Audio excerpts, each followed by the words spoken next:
What has media the times we are living in is the COVID-19. If you ask some people in the street, what was the main event of the last year and this year? They will respond COVID-19, and they will probably be talking about COVID-19 with anxiety or with fear in their eyes and their words. The COVID-19 is impacting people and the world in a very negative way, but I realized that we were all terrified about COVID-19 even when the news first broke in China before it even reached us. I came across an article written by Karen Jorgensen, a professor at the Cardiff School of Journalism, Media and Culture, analyzing how the media have covered the COVID-19 in its very early stage. And that the article is saying is here. I found that much of the coverage reported the frightening and sensationalist speculation in the absence of known facts about the disease.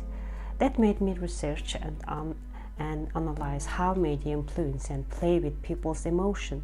But in this specific situation of the COVID-19, the media has represented the news from the beginning of the case as a piece of terrifying information without even having all the facts and knowledge.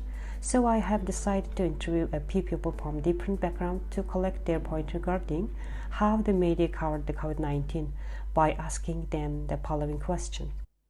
I think beginning of the outbreak, media reacted crazy, I guess, because there is lots of reporting going around the COVID-19, and most of them have misinformations, and also they were media outlets were creating a panic rather than informing other people how to prevent it from the pandemic. So people's reaction of COVID-19 actually changed the perspective of the Chinese people or Asian people. So they stopped interacting with Chinese people and Asian people, and it actually has a lot of negative effects on Asian people, including Chinese people. Media is not working in a proper way, and if it provides some inaccurate information to the public, that decreases of the situation. And also, as I said before, it makes the people to confuse and also decrease the decision-making skill. At that point, I felt really scared. I felt quite anxious, for about a flu that was happening in China, and with no information about whether it is going to impact Australia or not. But still, I wasn't comfortable with the way I was feeling about the COVID. And I think from the very early stages, I kind of thought it was a very big deal, and it was something really dangerous that could impact us in the near future. I used to research on the internet and try to find about what's happening, and then I started to notice that I'm actually beginning to question about what's live and what's dead, which I never had done it before. And then I started to cry every time I read news about 120 people died in Europe or somewhere else. I'm like, oh my god, people dying, and I started to cry. People feels very bad, and they restricted from everywhere, and every boards was closed, and people, every companies, every factories started to shut down, and no one permitted to go outside without mask and gloves, and it was very hard time. It was very hurting, and I didn't like it, but I still had to do it. So when I stopped crying, I was still happy because I know it was for my COVID test. So I know that I still have to stay courageous, and it's just a nose test, so I'm still okay. But it hurted, so I was a bit sad, but then you get over it. And when you do it a lot of times, you get really good at it. And when you do it, then you say just yes. Good boy. It's a really hard thing to get to because it hurts for me.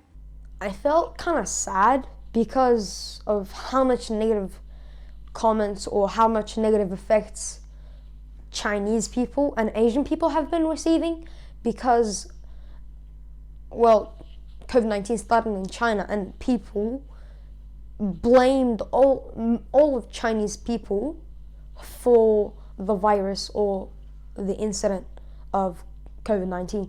I remember in January we heard about the flu, but what was it exactly? How can it impact us? We had no idea. But we still were very stressed and very anxious from the beginning. And I have a feeling that I didn't have enough facts or enough knowledge about the disease or about the virus.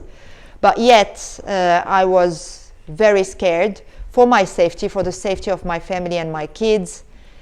And I really think that this way we were feeling was directly the result of how the media have covered the COVID since the very early stages. So, for example, I would say if the media have covered it saying there is a flu that is very dangerous at the moment, that is threatening the world, it is currently located in China.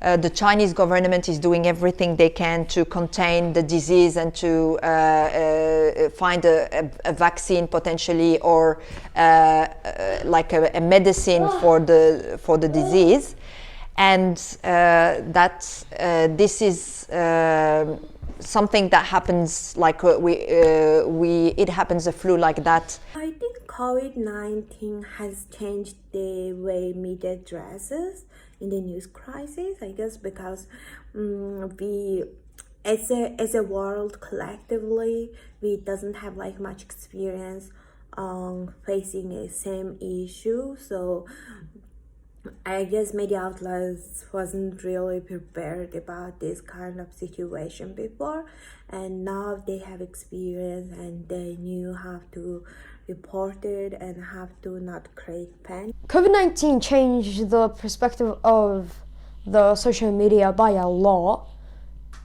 and people actually started trying out new things, and they started making new trends on TikTok or social media. So because of social media's use have been doubling, the social media platforms or all of video games and apps have been receiving money up by a lot. So billions of people have been using social media, and thus because of the effect, the social media had changed. The media is not taking an objective point of view anymore. I feel like it's very subjective and very emotion driven, and these emotions are fear, anxiety, insecurity, and it's definitely a new way of addressing the news. So, but the question that I have is, why is that? And this is, I don't have an answer to that at the moment. I think that's also a good question to ask, is why do we think that the media are covering the COVID this way, with this fear angle, instead of using the solution angle? And that's what, for me, is a question mark. And I would love,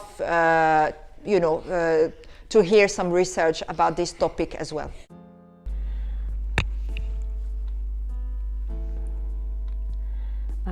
My objective by doing this social experience is what am I trying to achieve by conducting this social experience, to know if we all have this same feeling about how media has covered the COVID-19 and why. There is one clean fact and common factor. My interviewers are all scared and anxious, triggered while they have received information about the COVID-19 from social media. Social media has played with their emotion and some, but they confirm that they are scared and anxious about the COVID-19.